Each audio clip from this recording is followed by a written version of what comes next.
warahmatullahi wabarakatuh. Bismillahirrahmanirrahim. Para wargi sadaya sapertos anu kantos dicarioskeun di payu yen tawakal eta kedah dina sagala urusan ulah dipisah-pisah antara tawakal sareng usaha. Margi tawakal mah dina rasa hate sanes dina badan, jasad mah tetep kedah ikhtiar. Tah ayeuna urang teraskeun kana makom anu kagenep nyaeta makom khauf.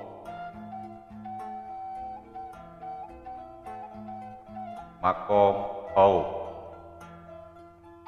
dawuhan Allah Ta'ala dina pembukaan surat Al-Hajj ayat kahiji dugikeun kadua anu hartosna kieu, eling manusia kudu takwa aranjeun ka pangeran aranjeun, sangkan aranjeun aman tina kariweuh. Lantaran sanyana genjlongan bade kiamat eta hiji perkara anu hebat, nyaeta poean aranjeun ningali anu matak toak, matak rampang reupeung anu keur nyusuan cul kana susuanana, anu reuneuh ngadadak ngajuru. Jeung ningali anjeun hei Muhammad ka sakabeh manusia saperti anu mabok, padahal sanyana mah lain mabok tapi siksa Allah anu berat. Makom yakin anu kagenepna anu kudu kaambah ku anu ngambah jalan ka Allah nyaeta anu sok disebat salib atau napi salikin nyaeta makom khauf anu hartina sieun, anu dimimitian sieun ku siksa Allah, sieun ku benduna Allah, sieun ku neraka Allah, anu antukna tepi ka ngagulung ka sieun teh wungkul ngan ka Gusti Allah, seperti dawuhan Gusti Allah dina surat Al-Baqarah ayat ka-40 anu hartosna jeung ku kami maka kudu sieun aranjeun. Dina Al-Qur'an sareng dina hadis anu nyarioskeun beratna siksaan di akhirat eta kacida seueur. Contona hadis anu narangkeun beratna siksa dina poe kiamat.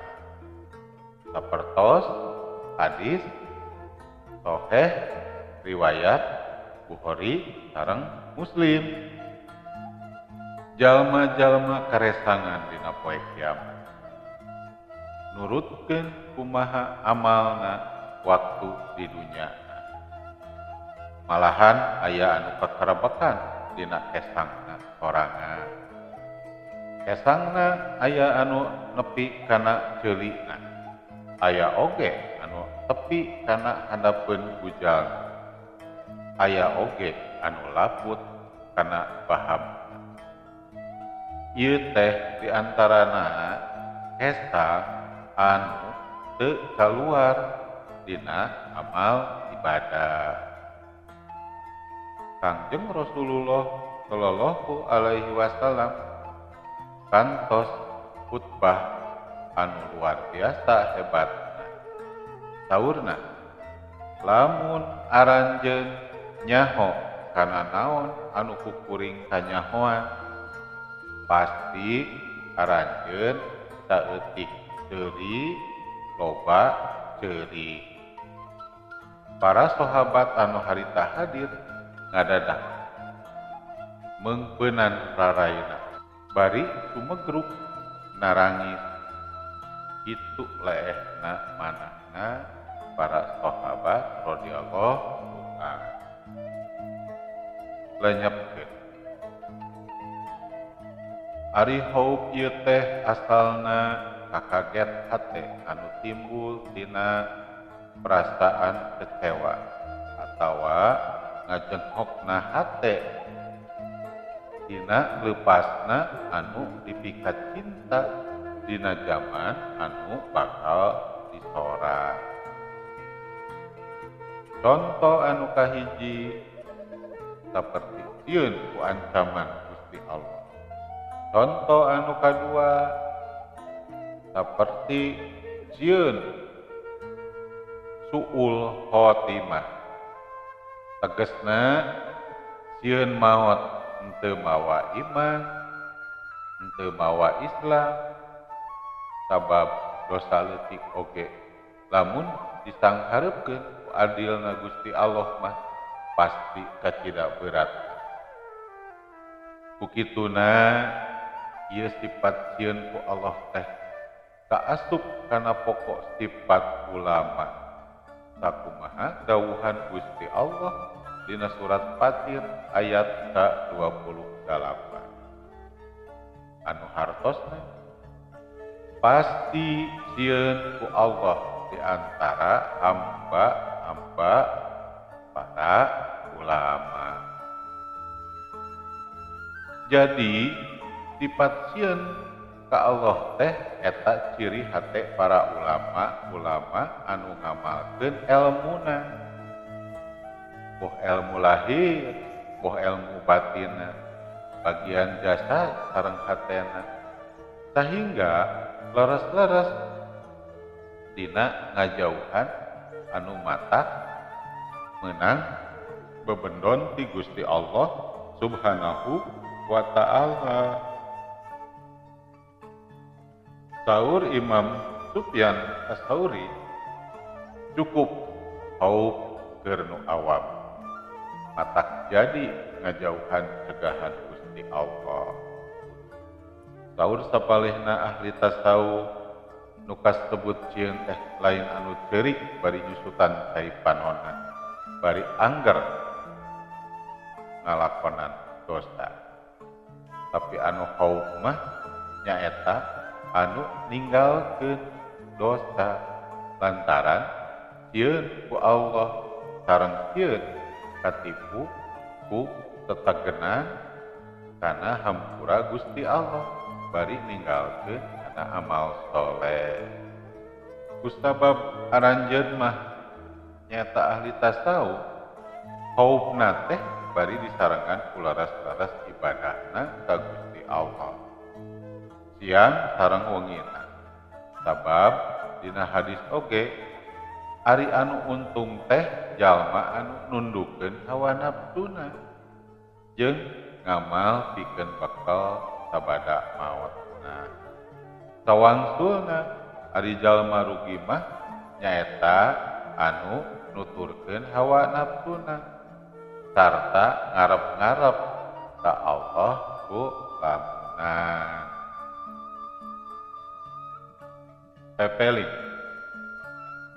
makom haub ieu teh minangkana mah pamecut sareng pangkiring kana giat toson-toson kana ibadah sareng pikeun ngabendung hawa nafsu dina ngalampahkeun amal salah saperti rek maksiat haub ku Allah, rek takabur haub ku Allah, rek ujub haub ku Allah jeung sajabana ti eta. Tapi ukuran sieun ku Allah ieu teh tergantung kana caang hatena sareng maripatna ka Gusti Allah. Sakumaha dawuhan Imam Sufyan Ats-Tsauri radhiyallahu an, ari haupna mukmin ka Gusti Allah sareng prihatina ka Allah gumantung kana kumaha kadar caang panon hatena sareng maripatna ka Gusti Allah.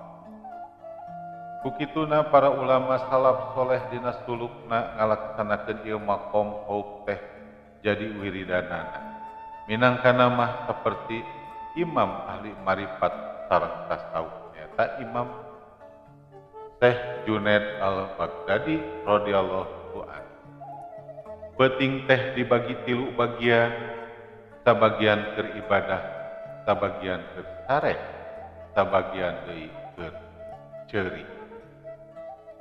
Nya kitu deui anu sanesna malahan jalma isuk lebat kabumina Ibu Siti Robiah Adawiyah maka bakal ningali di lebet pangkeng paranti ibadahna seueur cai anu pasti disangka cai urut wuduna.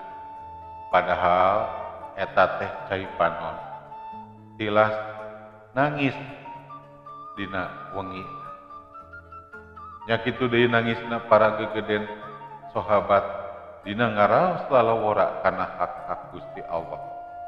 Anu kieu makom sapertos Sayyidina Abu Bakar Siddiq radhiyallahu an, Sayyidina Umar bin Khattab radhiyallahu an, malihan saurna aya dua gurat hideung dina pameunteun Sayyidina Umar radhiyallahu an lebah handapkeun socan.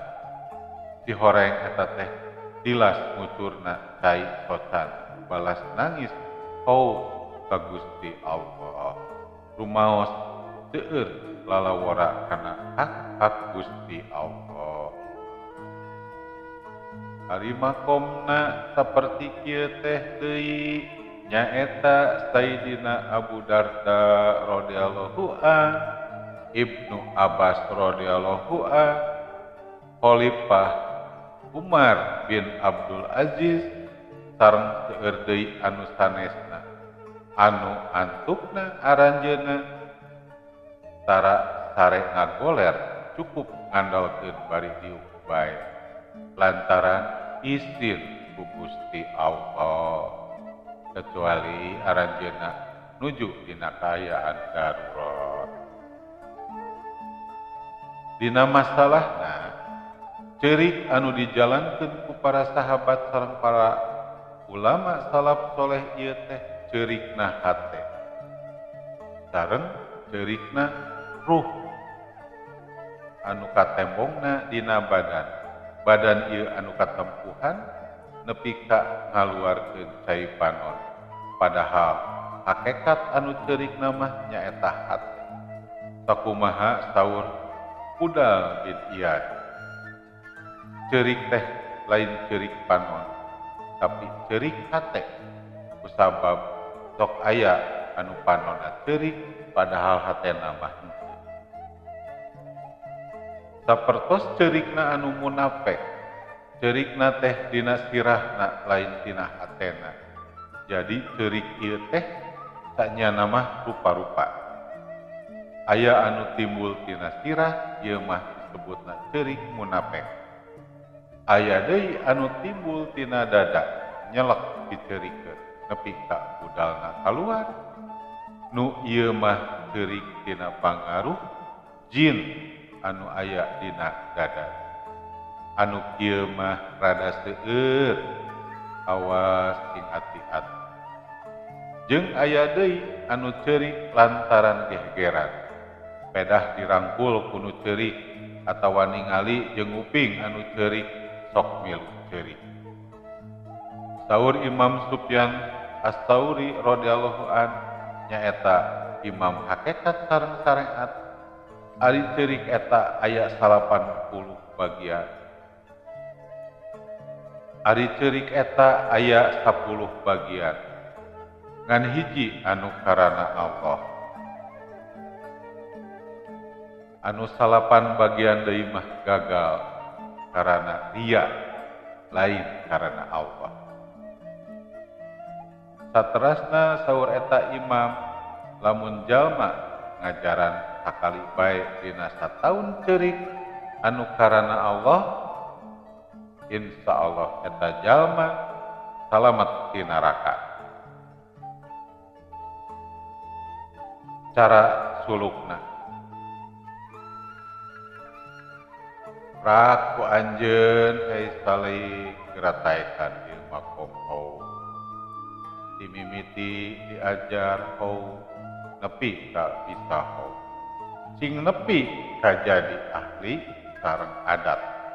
Seperti anu tos diterangkeun kaupna sahabat sareng para ulama salaf soleh ujalan ieu sareng isin ajrih ka Gusti Allah Subhanahu wa taala.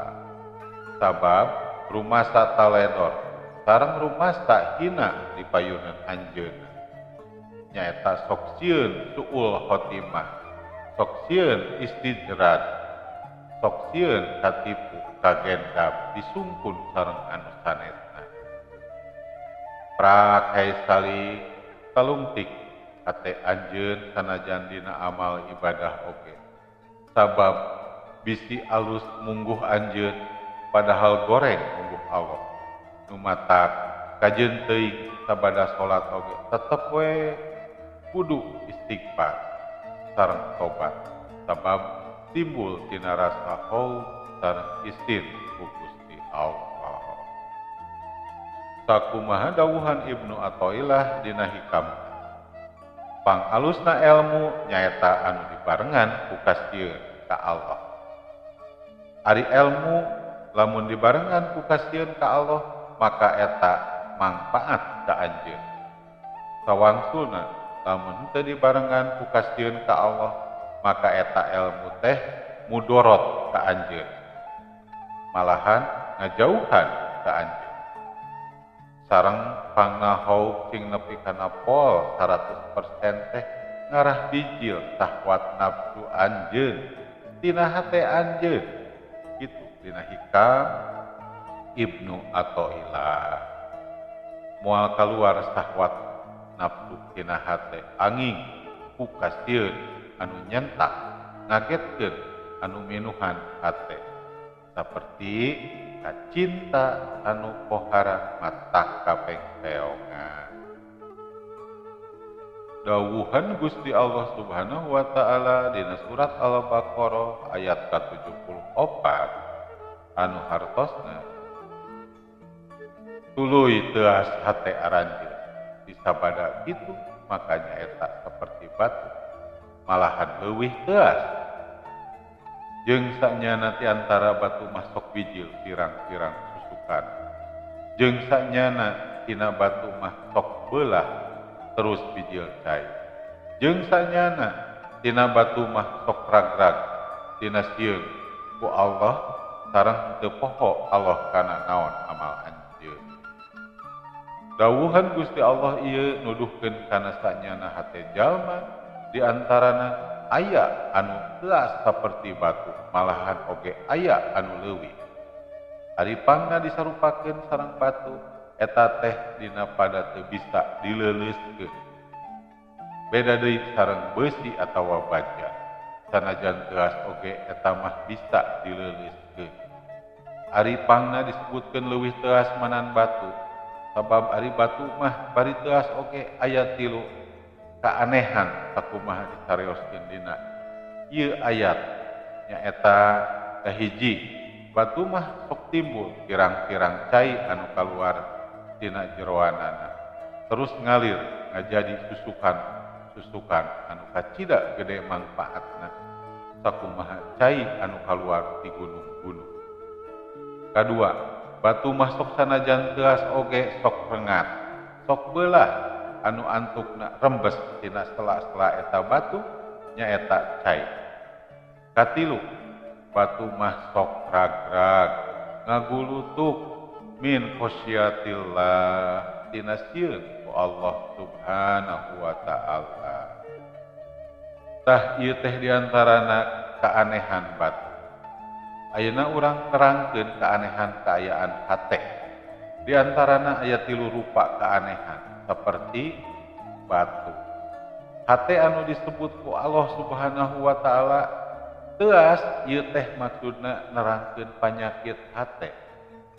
Anu panghesena diubaranana lamun dina ilmu fikihna disebutna najis. Dina ilmu fikih dina babandinganana hati teuas teh nyaeta najis. Ari najis eta kabagi 3. Nyaeta najis anu berat, najis anu enteng, sareng najis anu pertengahan.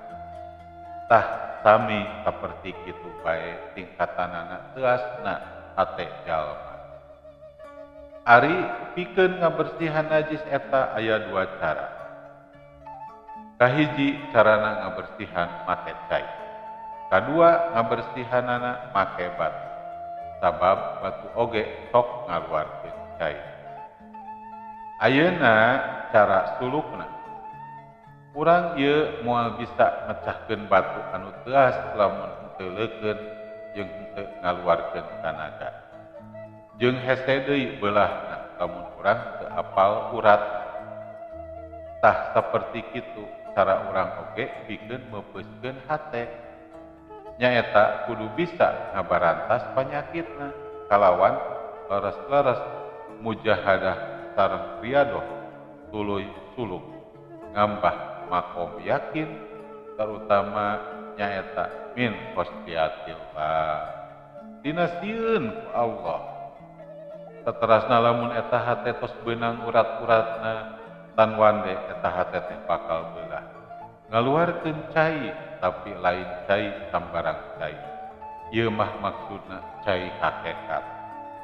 Nyaeta ilmu anu buktina nur caang dina jero eta hate. Atawa ilmu teh nyaeta nur dina hate. Sabab tos kalebet jalma takwa anu sanyana sakumaha dawuhan Allah dina surat Al-Baqarah ayat 282 anu hartosna. Jeung kudu takwa aranjeun ka Allah. Jeung bakal masihan ilmu ka aranjeun Allah. Ieu ilmu teh nyaeta anu sok disebut ilmu laduni teh. Anu bakal ngocor ieu ilmu teh kana pancuran sareng tusukan paham kalawan aneka warna. Pikeun ngabaseuhan saha bae anu haus sareng butuheun anu daraek nendeuna. Insyaallah bakal subur makmur lahir sareng batin. Ari bijilna sareng lobana ieu ilmu dina hatena teh tergantung kana peupeusna hate. Saperti peupeusna batu teh loba peupeusna loba ngucur caina saeutik nya saeutik deui. Sifat kaahengan batu anu katiluna nyaeta sok ragrag dina sieun ka Allah tah nya kitu deui hate oge. Upama hate urang nyaan sieun ka Gusti Allah sok murag sifat-sifat anu goreng. Tina takabur murag jadi tawadu. Tina poho kana maot jadi ingat maot sareng tajabir. Lila jeung sakedeungna hiji jalma anu suluk kana wusul ka Gusti Allah eta gumantung kana peupeus hate. Sarta kandel ipisna sifat kamanusaanana anu garoreng. Anu matak dina hadis oge beres hatena beres sakabeh anggota badan. Ruksak hatena ruksak sakabeh anggota badan. Beres amal hatena beres deui amal lahir. Teu beres amal hatena moal beres amal lahir. Sarta moal ditarima sabab Allah mah teu ningali lahiriah tapi ningali hatena. Bagja ka jalma nu geus loba mencrong kana tingkah hate sareng muraqabah kana asma sareng sifat Allah anu aya dina diri. Marifat haub. Dawuhan Gusti Allah dina surat Ar-Ra'd ayat ke-16 anu hartosna bejakeun ku anjeun hai Muhammad Allah anu berbuat kana sakabeh perkara sareng ari anjeunna eta hiji anu geus eta. Sareng dawuhanana dina surat Al-Mu'min ayat ke-16 boga saha karatuan dina poe kagungan Allah nyalira anu geus eta. Lanyepkeun Makna anu kahiji netelakeun tunggalna sakabeh af'al nyaeta sakabehna perkara teh eta perbuatan Allah nyalita. Makna ayat nu kadua dina poe kiamat Allah ngadawuh boga saha karatuan dina poe ieu. Jawab sakabeh makhluk kagungan Allah nyalita anu eta. Ieu mah makna syariat. Kumaha ari makna hakikat? Makna poe ieu teh lain makna poe kiamat bae anu acan datang, tapi saban poe bae. Malahan saban menit oge kudu kitu. Contona, di mana anjeun nanya ka diri anjeun sorangan, ceuk gerentes hate anjeun teh saha anu ngaratuan dina ieu waktu. Jawab ku hate anjeun Allah, Allah, Allah. Atawa makna hakikatna kieu, lamun jalma musahadah ka alam ahadiyah, eta sok timbul jawaban di alam wahidiyah. Nyaeta Allah nyalira. Tah, lamun jalma tos kitu sareng ngalaman model kitu, pasti sieuna ku Allah teh anu sanyana. Sabab qaumna teh timbul dina ma'rifatna. Eta hiji ilmu anu kacida lemesna. Pepeli kanyahoan ku anjeun sanyana dina makomna ma'rifat mah atawa jalma anu geus makrifat mah eta tos teu aya deui haub sareng teu aya makom roja. Margi dawuhan Allah oge dina surat Yunus ayat ka-62 anu hartosna lenyapkeun sanyana para kakasih Allah eta teu aya haub sareng teu aya hazan. Haub sareng roja ieu teh lamun dina marifat mah namina teh makom qobdu sareng bastu. Artina qobdu teh rupekna hate, artina bastu teh jembarna hate. Makom qobdu sareng bastu ieu teh pikeun anu marifat tingkat mimiti.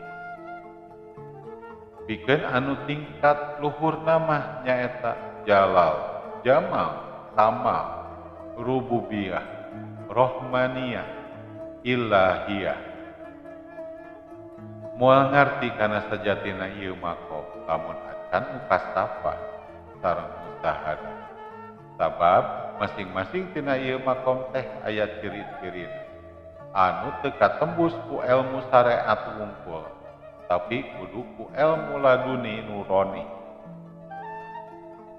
Anu matak dina ngudag ilmu marifat mah teu cukup ku mutolaah wungkul, tapi kudu bari nyobat atawa nyantri ka anu geus makrifat.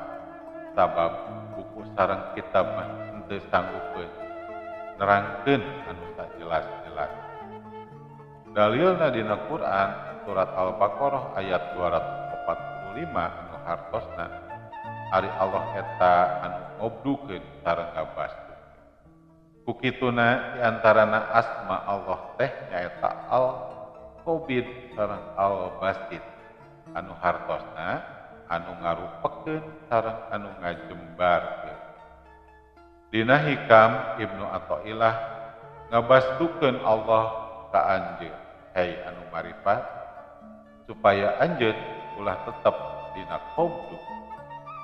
Sareng ngobdukeun Allah ka anjeun, hei anu marifat, sangkan anjeun ulah tetep bae dina bastu.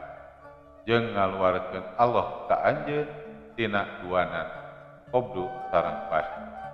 Sangkan anjeun henteu tetep sarta kalian Allah nyaeta anu sok disebut makom itidal atanapi makom anu ajeg. Ari cara sulukna tekadkeun ku anjeun hai salik pelong ku pikir anjeun, suhud ku rasa anjeun, di mana anjeun keur qabdu nyata rasa sumpek putak rupek. Aya sabab ditagina atawa teu aya sabab, eta teh Allah nuju tajali kalawan jenengan Al-Qabid.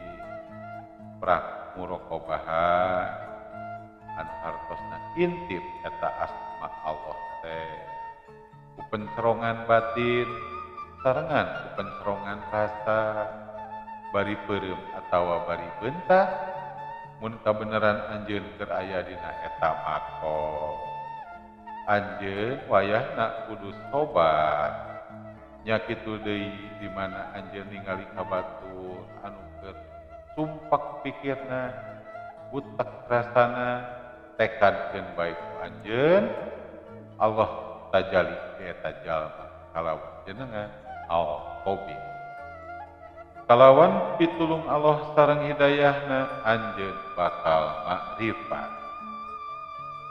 tah mung sakitu bae bahasan makom qaum insya Allah diteraskeun deui kana makom salajengna nyaeta makom roja mugi wae aya manfaatna anu urang sadayana billahi taufik wal hidayah wassalamualaikum warahmatullahi wabarakatuh.